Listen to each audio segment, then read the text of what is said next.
da će biti oblačno sa snijegom.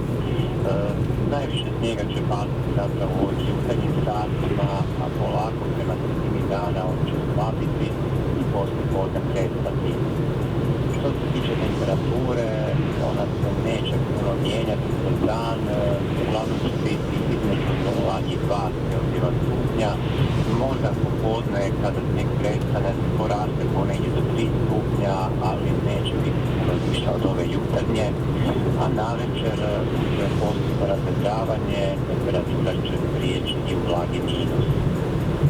Eto, dakle, današnji dan će nam donijeti snježno vrijeme, zimsko vrijeme, a koliko se može zaključiti u 8 sati kada se službeno mjerila visina snijega, nakon 25 godina kada je izmjereno u Zagrebu rekordnih 6 cm snijega 14. travnja.